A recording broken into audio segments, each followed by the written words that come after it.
जय श्री राधे कृष्णा। महाभारत एक ऐसा ग्रंथ है जिसमें कई नायक हैं।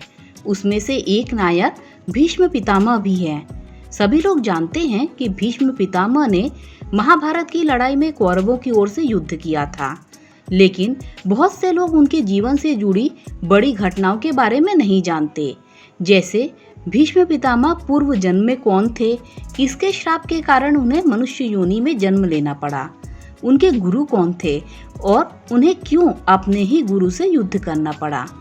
आज हम आप सबको इस वीडियो में भीष्म पितामह के पूर्व जन्म से लेकर उनकी इच्छा मृत्यु तक की संपूर्ण कथा बताएंगे।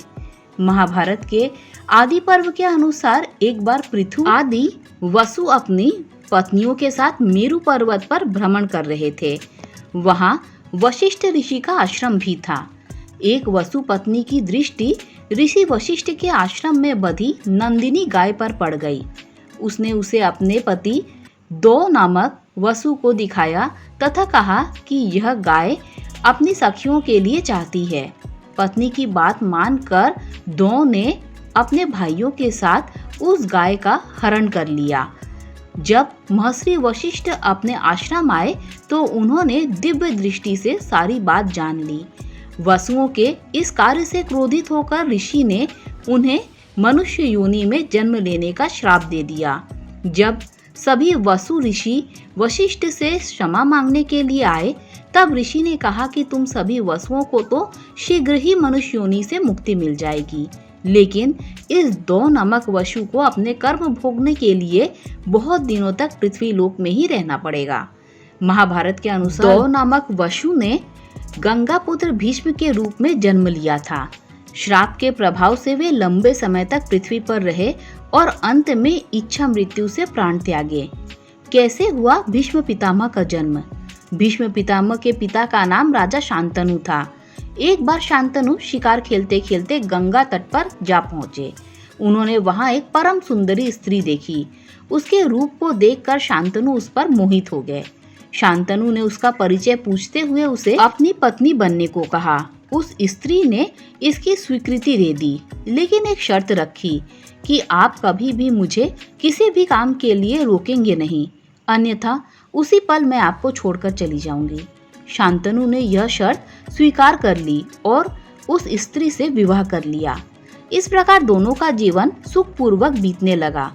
समय बीतने पर शांतनु के यहाँ 7 पुत्रों ने जन्म लिया, लेकिन सभी पुत्रों को उस स्त्री ने गंगा नदी में डाल दिया। शांतनु यह देखकर भी कुछ नहीं कर पाए, क्योंकि उन्हें डर था कि यदि मैंने इससे इसका कारण पूछा तो यह मुझे छोड़कर चली जाएगी। 8वां पुत्र होने पर जब वह स्त्री उसे भी गंगा नदी में डालने लगी तो शांतनु ने उसे रोका और पूछा कि वह यह क्यों कर रही है। उस स्त्री ने बताया कि मैं देव नदी गंगा हूँ तथा जिन पुत्रों को मैंने नदी में डाला था वे सभी वसु थे, जिन्हें वशिष्ठ ऋषि ने श्राप दिया था। उन्हें मुक्त करने के लिए ही मैंने उन्हें नदी में प्रवाहित किया। आपने शर्त न मानते हुए मुझे रोका, इसीलिए मैं अब जा रही हूँ। ऐसा कहकर गंगा शांतनु के 8वें पुत्र को लेकर अपने साथ चली गई। गंगा जब शांतनु के 8वें पुत्र को साथ लेकर चली गई तो राजा शांतनु बहुत उदास रहने लगे। इस तरह थोड़ा समय बीता। शांतनु एक दिन गंगा नदी के तट पर घूम रहे थे। वहां उन्होंने देखा कि गंगा में बहुत थोड़ा जल रह गया है और अब वह प्रवाहित नहीं हो रही है। इस रहस्य का पता लगाने जब शांतनु आगे आए तो उन्होंने देखा कि एक सुंदर व दिव्य युवक अस्त्रों का अभ्यास कर रहा है और उसने अपने बाण के प्रभाव से गंगा की धारा रोक दी है। यह दृश्य देखकर शांतनु को बड़ा आश्चर्य हुआ। तभी वहां शांतनु की पत्नी गंगा प्रकट हुई और उन्होंने बताया कि यह युवक आपका 8वां पुत्र है। इसका नाम देवव्रत है। इसने वशिष्ठ ऋषि के वेदों का अध्ययन किया है तथा परशुराम जी से इसने समस्त प्रकार के अस्त्रों शस्त्रों की चलाने की कला सीखी है। यह श्रेष्ठ धनुर्धर है और इंद्र के समान इसका तेज है। देवव्रत का परिचय देकर गंगा उसे शांतनु को सौंप कर चली गई। शांतनु देवव्रत को लेकर अपनी राजधानी लेकर आए और शीघ्र ही उसे युवराज बना दिया। गंगापुत्र देवव्रत ने अपनी व्यवहार कुशलता के कारण शीघ्र प्रजा को अपना हितैषी बना लिया। एक दिन राजा शांतनु यमुना नदी के तट पर घूम रहे थे। तभी उन्हें वहां एक सुंदर युवती दिखाई दी। परिचय पूछने पर उसने स्वयं को निषाद कन्या सत्यवती बताया। उसके रूप को देखकर शांतनु उस पर मोहित हो गए और उसके पिता के पास जाकर विवाह का प्रस्ताव रखा।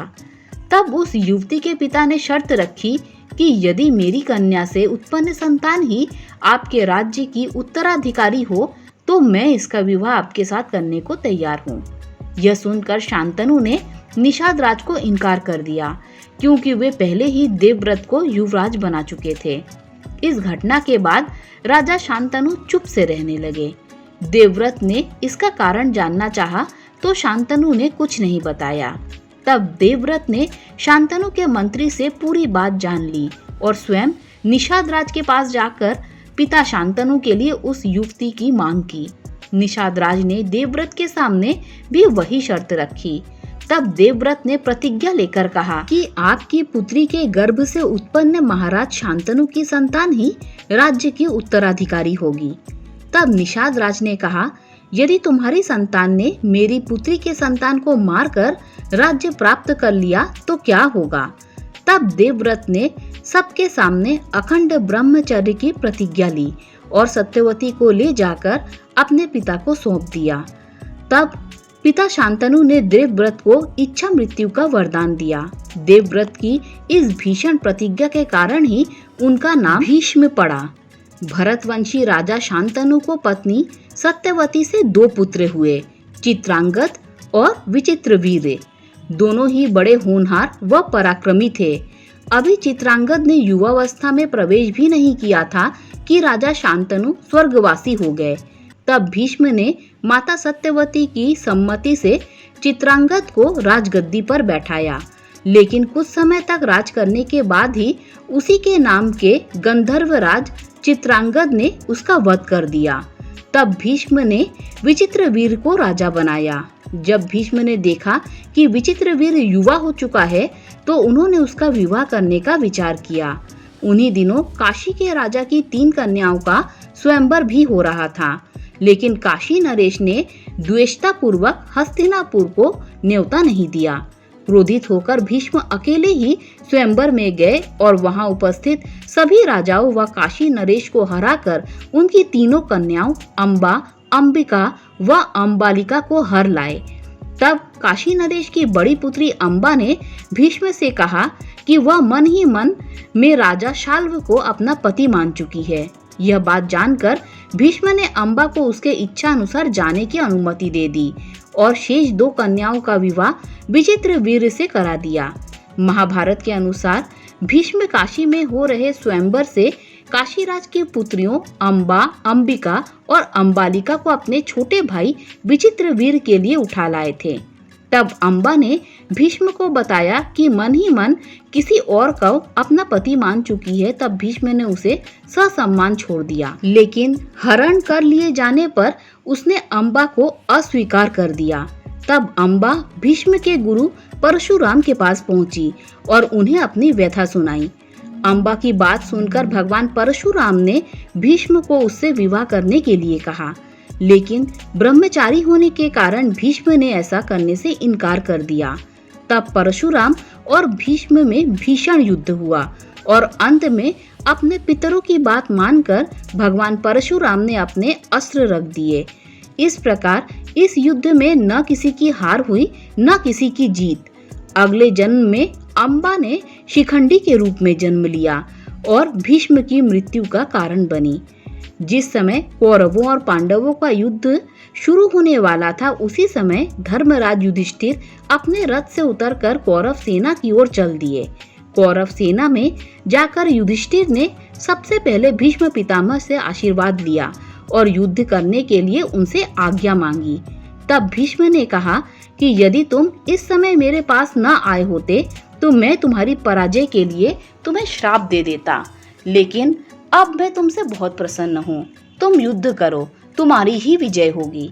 तब युधिष्ठिर ने भीष्म पितामह से कहा कि आपको तो युद्ध में कोई भी नहीं जीत सकता। तो हम युद्ध में कैसे जीत पाएंगे।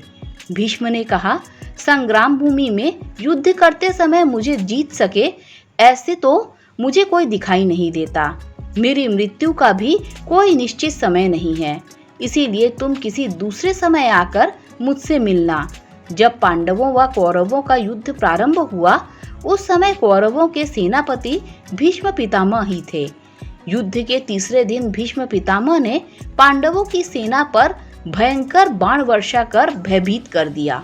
यह देखकर श्री कृष्ण ने अर्जुन से कहा कि वह भीष्म पितामह से युद्ध करे। अर्जुन और भीष्म पितामह के भयंकर युद्ध हुआ, लेकिन थोड़ी देर बाद अर्जुन युद्ध में ढीले पड़ गए और पांडवों की सेना में भगदड़ मच गई। यह देखकर श्री कृष्ण को बहुत क्रोध आया और वे रथ से उतर गए। श्री कृष्ण अपने हाथों में सुदर्शन चक्र लेकर बड़ी तेजी से भीष्म की ओर झपटे। श्री कृष्ण के इस रूप को देखकर भीष्म पितामह भी भयभीत नहीं हुए। भगवान श्री कृष्ण को ऐसा करते देख अर्जुन रोकने के लिए उनके पीछे दौड़े। अर्जुन ने श्री कृष्ण को आश्वस्त किया कि अब मैं युद्ध में ढिलाई नहीं करूंगा, आप युद्ध मत कीजिए। अर्जुन की बात सुनकर श्री कृष्ण शांत हो गए और पुनः अर्जुन का रथ हाँकने लगे। भीष्म ने स्वयं बताया था अपनी मृत्यु का रहस्य। महाभारत के युद्ध में भीष्म पितामह ने पांडव सेना में भयंकर मारकाट मचाई। पांडव भी भीष्म का यह रूप देखकर डर गए। तब उन्होंने भगवान श्री कृष्ण से भीष्म पितामह को हराने का उपाय पूछा। तब भगवान श्री कृष्ण ने कहा कि यह उपाय तो स्वयं भीष्म ही बता सकते हैं। तब पांचों पांडव भगवान श्री कृष्ण के साथ भीष्म पितामह से मिलने गए और उन्होंने पूछा कि आपको युद्ध में कैसे हराया जा सकता है। तब भीष्म ने बताया कि तुम्हारी सेना में जो शिखंडी है वह पहले एक स्त्री था, बाद में पुरुष बना। अर्जुन, यदि शिखंडी को आगे करके मुझ पर बाण का प्रहार करे, वह जब मेरे सामने होगा तो मैं बाण नहीं चलाऊंगा। इस मौके का फायदा उठाकर अर्जुन अपने बाणों से घायल कर दे। इस प्रकार मुझ पर विजय प्राप्त करने के बाद ही तुम यह युद्ध जीत सकते हो। महाभारत युद्ध के 10वें दिन भी भीष्म पितामह ने पांडवों की सेना में भयंकर मारकाट मचाई। यह देखकर युधिष्ठिर ने अर्जुन से भीष्म पितामह को रोकने के लिए कहा। अर्जुन शिखंडी को आगे करके भीष्म पितामह से युद्ध करने पहुंचे। शिखंडी को देखकर भीष्म ने अर्जुन पर बाण नहीं चलाए और अर्जुन अपने तीखे बाणों से भीष्म पितामह को बेधने लगे। इस प्रकार बाणों से छलनी होकर भीष्म पितामह सूर्यास्त के समय अपने रथ से गिर गए। उस समय उनका मस्तक पूर्व दिशा की ओर था। उन्होंने देखा कि इस समय सूर्य अभी दक्षिणायन में है, अभी मृत्यु का उचित समय नहीं है, इसीलिए उन्होंने उस समय अपने प्राणों को नहीं त्यागा। महाभारत युद्ध की समाप्ति के बाद भगवान श्री कृष्ण ने युधिष्ठिर से कहा कि इस समय पितामह भीष्म बाणों की सैया पर है। आप उनके पास चलकर उनके चरणों को प्रणाम कीजिए और आपके मन में जितने संदेह भी हैं उनके बारे में पूछ लीजिए। श्री कृष्ण की बात मानकर युधिष्ठिर भीष्म पितामह के पास गए और उनसे धर्म, अर्थ, काम और मोक्ष का ज्ञान प्राप्त किया। युधिष्ठिर को ज्ञान देने के बाद भीष्म पितामह ने उनसे कहा कि अब तुम जाकर न्याय पूर्वक शासन करो। जब सूर्य उत्तरायण हो जाए उस समय फिर मेरे पास आना। ऐसे त्यागे भीष्म पितामह ने अपने प्राण। जब सूर्यदेव उत्तरायण हो गए तब युधिष्ठिर सहित सभी लोग भीष्म पितामह के पास पहुंचे। उन्हें देखकर भीष्म पितामह ने कहा कि इन तीखे बाणों पर शयन करते हुए मुझे 58 दिन हो गए हैं। उन्होंने श्री कृष्ण को संबोधित करते हुए कहा कि अब मैं प्राणों का त्याग करना चाहता हूँ। ऐसा कहकर भीष्म जी कुछ देर तक चुपचाप रहे। इसके बाद वे मन सहित प्राणवायु को क्रमशः भिन्न भिन्न धारणाओं में स्थापित करने लगे।